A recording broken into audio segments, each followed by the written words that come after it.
2 jours après la visioconférence de lancement du Peugeot Landtrek en Afrique et au Moyen-Orient, ce one-ton pick-up a eu droit à sa première nationale en présence du management de Sopriam, importateur exclusif de la marque Olion au Maroc, et de celui du hub régional de Stellantis, ex-PSA, basé, rappelons-le, à Casablanca.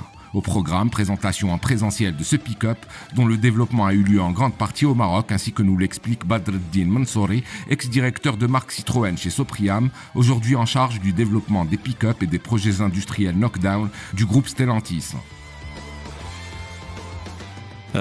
C'est un véhicule qui doit assurer le retour de la marque Peugeot dans le segment du pick-up, un segment que l'on connaît très bien parce qu'on l'a pratiqué pendant des décennies et des décennies, avec un historique fort, notamment avec les héritages de la 504, de la 404 pick-up.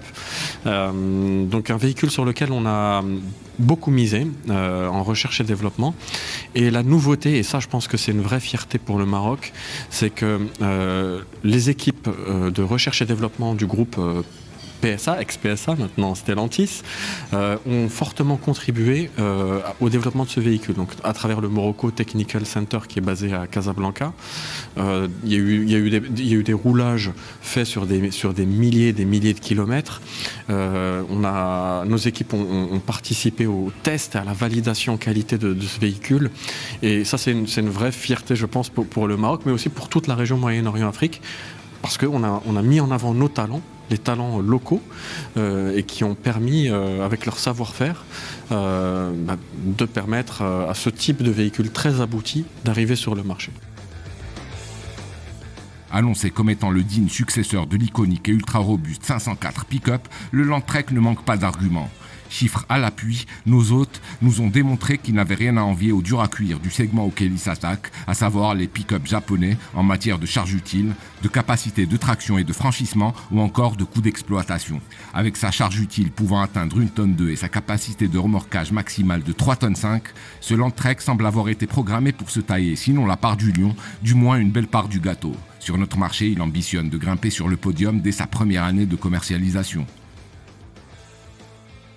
Ce véhicule est une véritable promesse client sur les volets de la robustesse, notamment à travers la recherche et développement qu'on a évoqué, sur la fiabilité, là encore parce que sur ce segment, un véhicule immobilisé, c'est de l'argent qui ne rentre pas dans l'entreprise.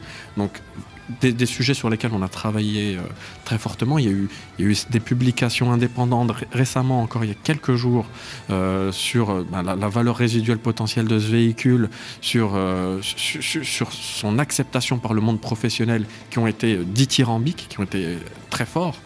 Et je pense que ce véhicule va véritablement permettre à la marque Peugeot de regagner ses lettres de noblesse dans le segment du LCV, donc du véhicule utilitaire, et permettre véritablement de regagner des parts de marché au Maroc avec notre partenaire Sopriam, et à travers la région, à travers notre réseau de distribution. Après la théorie, place à la pratique avec les essais-press dans la forêt de Bouskoura et sur les routes qui l'abordent des 2 variantes du Landtrek, le simple cabine 4x2 et le double cabine 4x4. Le Landtrek est assez à l'aise sur l'asphalte, mais c'est quand ce dernier se fait rare qu'il donne la pleine mesure de son potentiel. La variante simple cabine n'a beau être qu'une 2 roues motrices, une simple traction, elle ne se laisse pas intimider par les pistes rocailleuses et boueuses. Nous les avons arpentées à vive allure et avec aisance grâce à sa garde au sol de 21,4 cm et à ses importants angles d'attaque et de fuite. Cela dit, pour affronter les ateliers de franchissement que nos hôtes ont prévus, rien de tel que le Landtrek double cabine, sa garde au sol vertigineuse de 23,5 cm et sa transmission intégrale, forte d'un différentiel à glissement limité arrière et des verrouillages automatiques e-locker. Évoluer sur des terrains difficiles, effectuer un croisement de pont, un jeu d'enfant. En cas de défaut d'adhérence, de roue qui patine, il suffit d'enclencher cet autobloquant pour recouvrer de la motricité. Ces 2 variantes du Landtrek disposent de la même motorisation, un 4 cylindres 1,9 litre turbo-diesel de 150 chevaux et 350 Nm. Volontaire, plein à tous les régimes, mais un peu bruyant. Il est associé à une boîte manuelle à 6 rapports Getrag bien étagée. Côté look, le pick-up au Lion ne manque pas de stature. Sa calandre béante est synchrone avec les codes esthétiques et traîné en 2018 par la 508 deuxième du nom. Le double cabine est plus agréable à contempler que son frangin avec ses jantes en alliage de 17 pouces, son ourlet de calandre et ses sabots de protection au traitement alu ou ses feux avant et arrière à LED.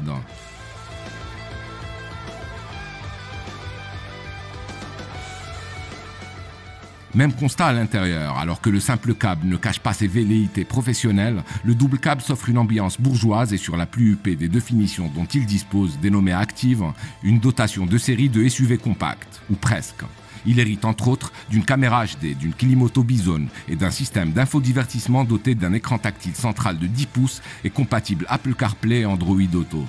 Un catalogue d'accessoires sur mesure comprenant plus de 40 références sera disponible au sein de tout le réseau Peugeot dès la commercialisation du Landtrek, prévue sur notre marché pour la seconde moitié du mois de mars prochain.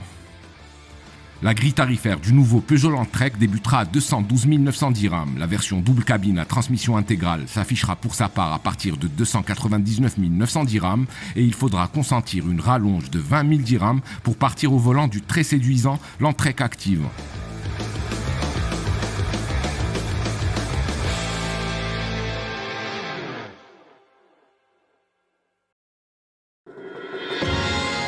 À très vite sur wandeloo.com.